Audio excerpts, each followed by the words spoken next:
Good morning, everyone. This is Jeff Veale, the business guru, coming to you once again from downtown Manila in the Philippines with a very special guest getting his 15 minutes of fame. Think about it, guys. A TV commercial would set you back about $30,000, and probably no one would bother to watch it anyway. And if you had 10 radio spots, they're probably going to cost you between $3,000 and $5,000 in your city. You can come on 15 minutes of fame and get all your information spread all over the world on 14 different platforms, totally free, just like our next guest is about to do. And I'm now about to introduce him. We have an interesting gentleman today. We've got a Mr. Stephen Sashen. He's a co-founder and chief barefoot officer of Xero Sports Shoes. You'll find out a bit more about that in a minute. Brief description: we design, produce, sell barefoot-inspired casual and performance shoes, boots, and sandals. Key achievements or projects: getting into 15 minutes of business, excuse me, and with a $65 million turnover is a biggie. Getting our shoes in NBA and WNBA and Olympic athletes is something you're particularly proud of. But mostly hearing from about 2 million people who have changed their life is the biggest achievement of them all. Personal motto or philosophy: don't get attached to a motto or philosophy. My business philosophy is, if someone wants to sell me something, I ask, how quickly, how cheaply can we find out if either of us have our heads up our butts? In other words, I can only control the risk, and I don't like spending a lot to test something. I don't care about anyone's opinion. I just want to see the testing and the data. Okay. Interesting fact about himself: he's a former professional stand-up comic, and for 15 years been the Masters All-Apprentice sprinter, one of the fastest guys in the country in his age group. So a very interesting guest indeed. It's my great pleasure to welcome to the stage Stephen. How are you this morning, Stephen?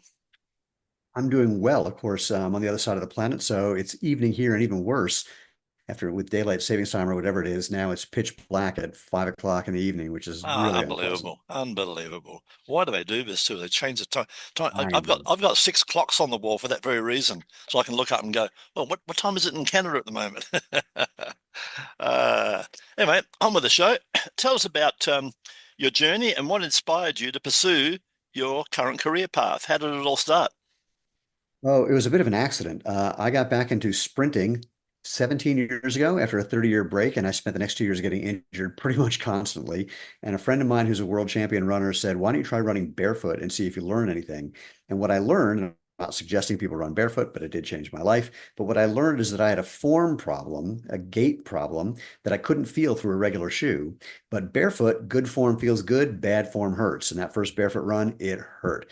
And that second barefoot run, I figured out a way to make the hurt go away and have it feel good. My injuries went away. I became faster. And like you mentioned in the intro, for the last 15 years, I've been one of the fastest men in America, Masters All-American. And I wanted that barefoot-like experience, though. And I didn't want to have to keep arguing with restaurants about whether it was legal to go into their restaurant in bare feet, which it is, by the way, but they can have a policy, but it's not illegal. Also, my wife got tired of me walking into our white carpeted house with my dirty ass bare feet. So I made a pair of sandals based on a 10,000-year-old design idea, made some for other people. They told two friends, they told two friends. And one day a guy said that he was writing a book on barefoot running. And if I had a website for my little sandal making hobby, he would put me in the book. Well, I've been an internet marketer since 1992. I built hundreds of websites. So I rushed home. I pitched this incredible opportunity to my wife. She told me I was a complete idiot. It was a horrible idea that wouldn't make any money. It was a waste of. Don't they all? She insisted, yeah, exactly. She insisted I not build the website, and I told her that I wouldn't, and then she went to bed, and I did. And here we are, 15 years later, now growing way past that little sandal making kit that we started out with to, like you also mentioned, over 60 styles of casual and performance shoes and boots and sandals that people wear for pretty much every activity you can think of, with customers and stores that carry our product all around the world. Awesome. Tell me, my dim memory, being an old guy, does this go back to the Indians? And did the Indians sort of run around bare feet? Is that where the concept sort of came In fact, from? it does.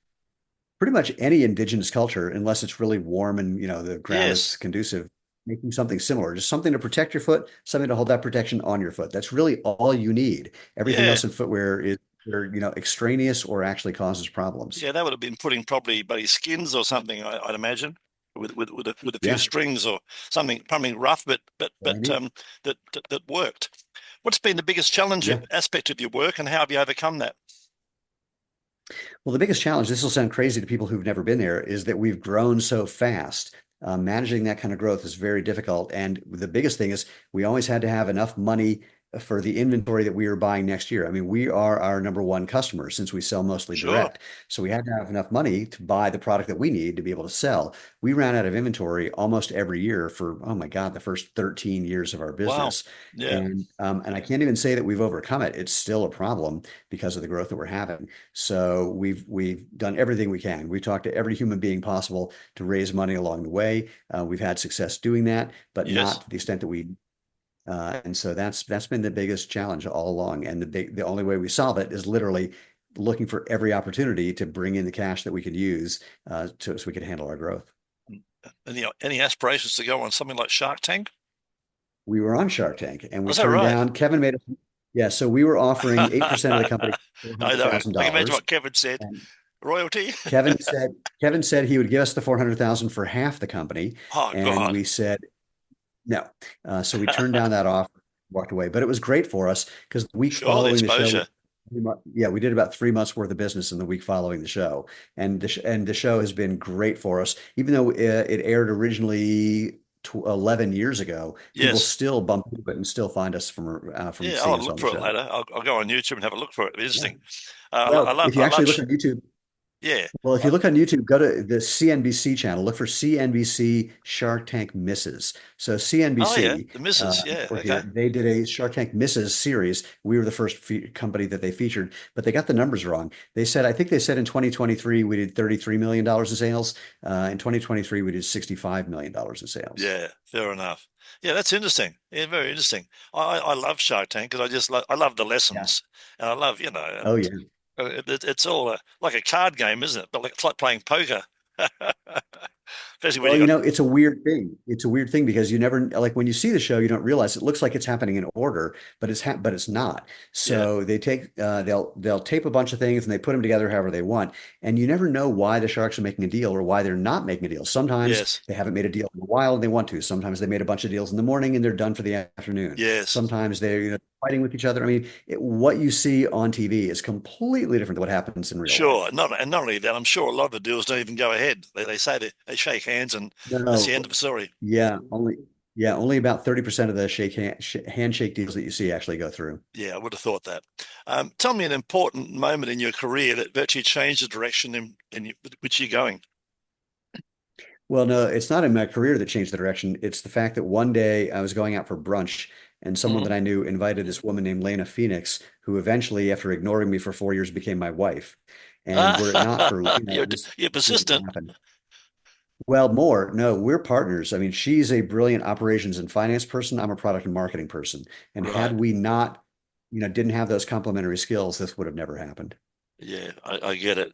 And you need each other. And it's good when you got support. There's nothing worse. It is. When you've got a business and your partner doesn't want to get involved or, tells you it's not going to work, et cetera, on a daily basis. When you got someone Yeah. supporting you, the world's your oyster. Um, Well, people often say that, the entrepreneurial journey is a lonely one, and that hasn't been my experience, obviously, because my wife and I are together on this. sure. Yeah. In your opinion, what are the key qualities or skills that you believe have contributed to success apart from your determination? Luck, and more luck. Yeah, I can And relate to that one.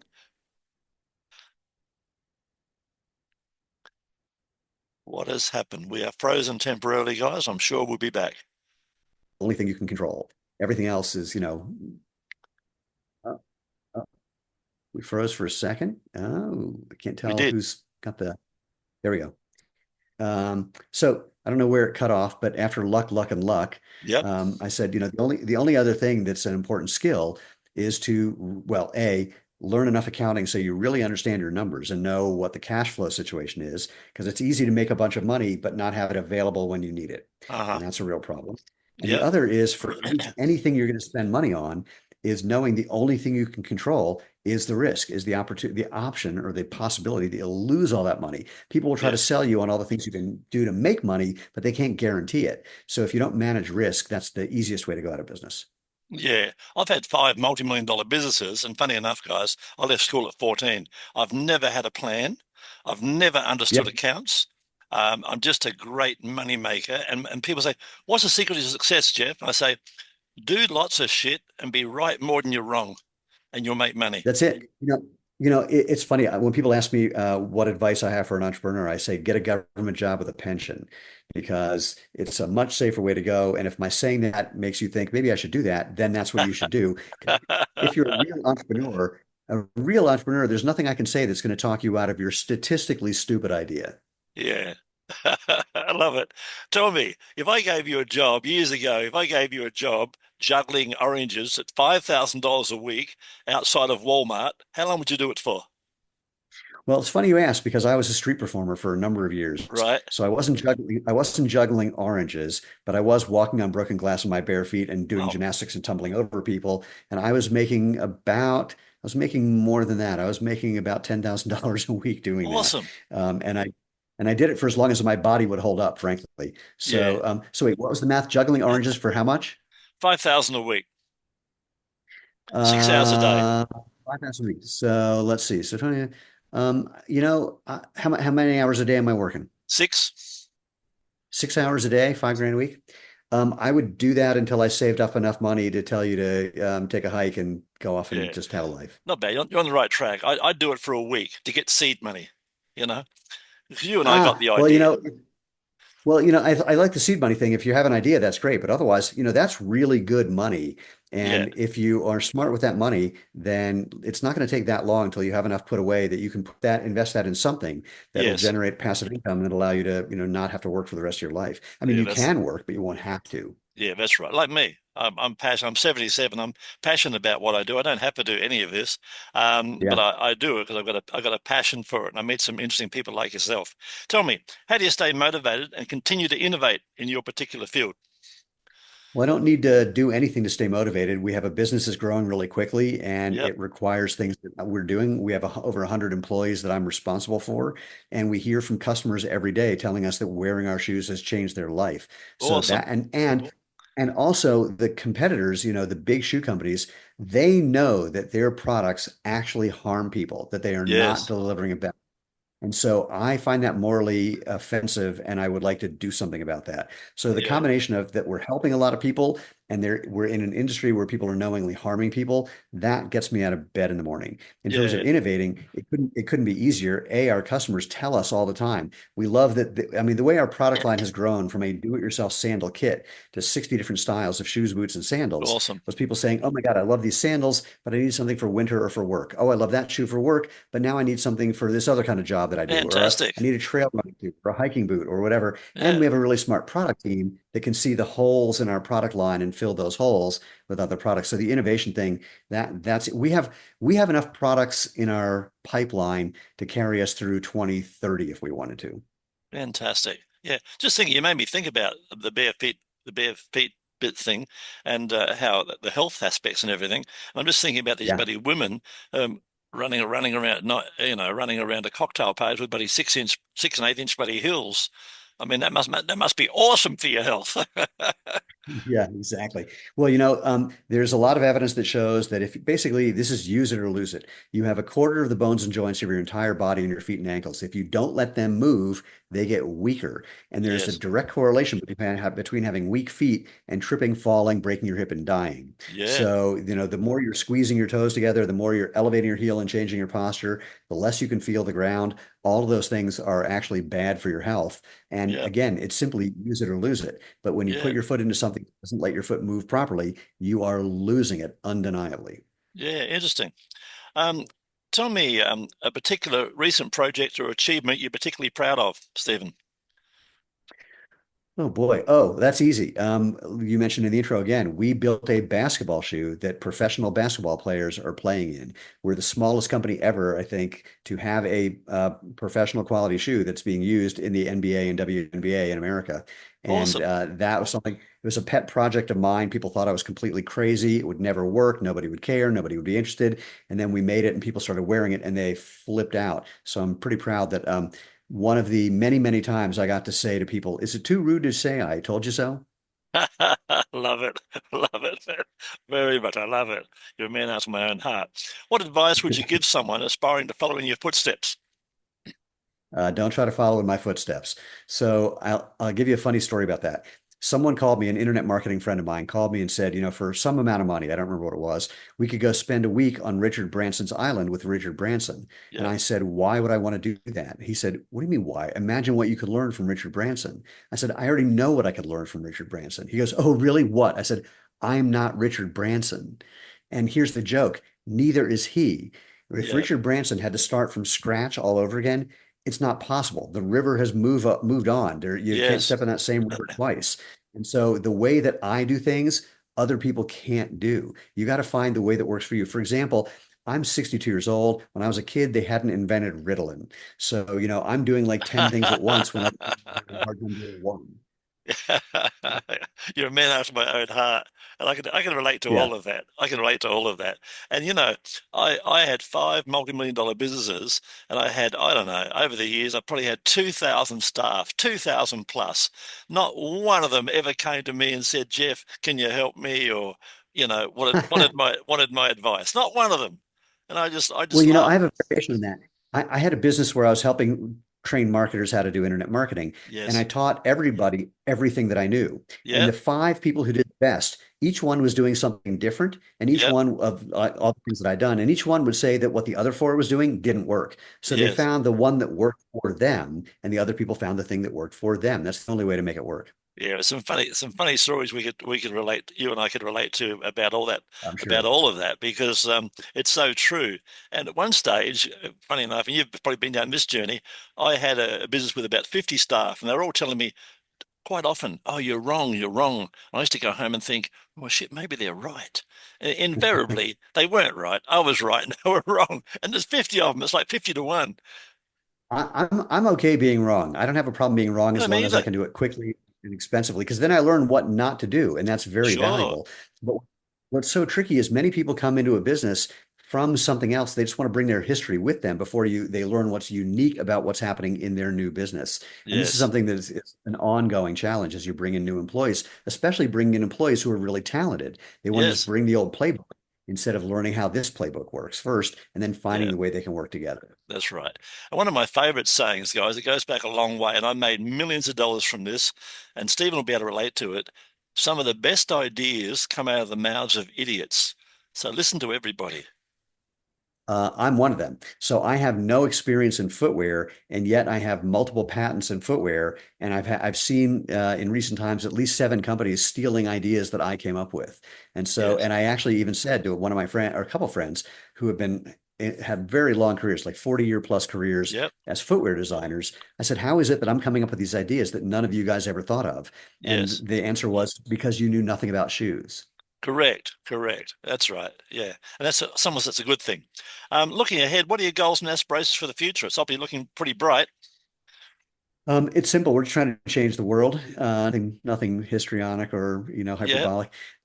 I mean, and I say that kind of glibly, but it's really true. I mean, half of our orders come from existing customers, and Yes. a bunch of like half of the rest of the orders come from people that those people have introduced our products to because of the experience they've had by Sure. wearing something that lets their feet function naturally.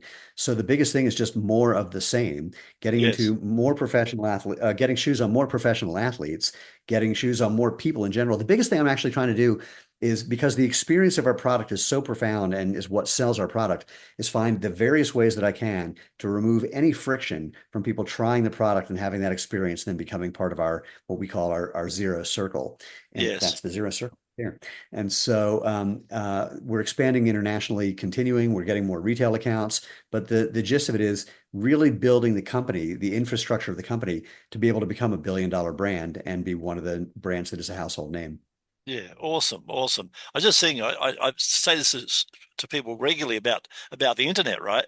And I say these days, what happens is that people come into my shoe shop, okay, and they want a pair of red Nikes, right?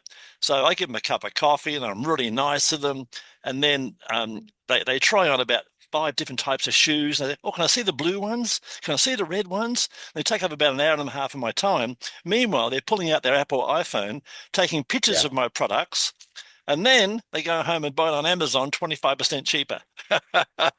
Well, the good news with us is we really control the brand. And so you can't Yes. just go to Amazon and find it less expensively. Yeah, And good. we don't have a lot of we don't see that happening very often where people are going to a store and then buying online or even buying Yes, direct from us. What happens actually for us is people go to the store, they buy our shoes, and then they find our website and find that we're carrying many other products that as the well. store isn't. Yeah, Yeah. as well. Yeah, right. You're right. I get that. Tell me, how can our listeners or people watching this today reach out and find out more about you? What's the best way? Oh, it's pretty easy. Just find us online. If you just search for Xero Shoes, Xero Shoes, you'll find Yep. us. We're at xeroshoes.com well, let's do it this way. We're at xeroshoes.eu if you're in the EU. We're at xeroshoes.co.uk in the UK. We're at xeroshoes.com everywhere else. You And got we it have wrapped some up. independent distributors who Yep. have their own sites. So like in Australia, New Zealand, xeros.com.au is Yep. where our Australian New Zealand distributor is. But if you just search for us, you'll find us and we'll redirect you to the closest place to find what you're looking for to Fantastic. help you live. Okay, before we wrap this up, and we're about to do that, tell us an interesting fact about yourself that most people don't know. In 1989, I was in China, and during the Tiananmen Square massacre, I Wow. got caught in a shooting spree, held captive for a while with six guys pointing machine guns at my head, and Oh, wow. happily, someone figured out that I and my best friend, we were neither Chinese reporters or spies, and we managed to escape with nothing but a case of PTSD for a while. Wow. Oh, amazing. Amazing So there story, you my go. friend. Amazing story. Funny enough, I love Yeah, China. Um, Given a choice, if I me had too. another choice, I'd live in Shanghai, the Paris of Asia. Beautiful city. Shanghai is wonderful. I love Hong Kong too. I mean, there's a lot of Yeah, and even like the little town that we first manufactured in, which when we first were there 12 years ago was, kind of a little farm town with some yep. factories. Now it's a wonderful, thriving middle and upper middle class community that anybody who's been there would love to live there. It's wonderful. The food is great, entertainment is great, bullet trains to take you to wherever you want to go. It's And the not name of what that, people think is the and best the thing. name is, That's in Dongguan. It's actually a little part of Dongguan called Hojie. yeah, is that just above Guangzhou? It's in that same neighborhood, yeah.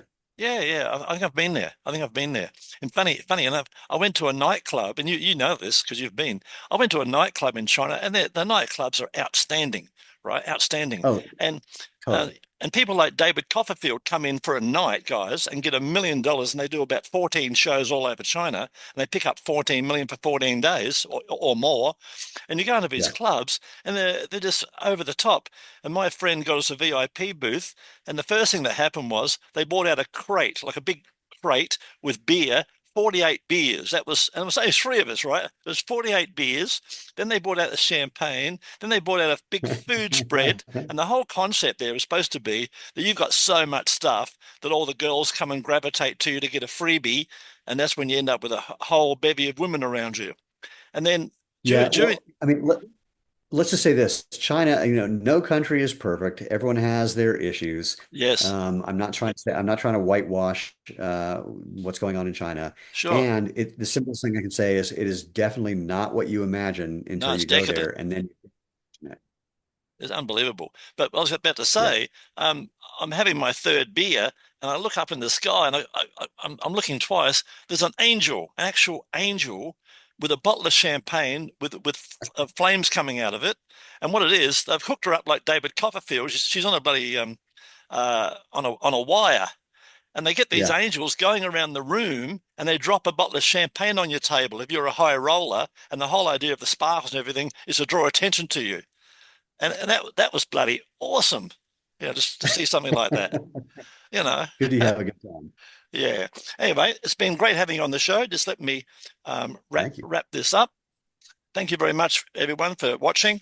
And don't forget, 15 minutes of fame can be yours as well. And there's some awesome guests just like Stephen, and you'll learn a lesson from each and every one of them.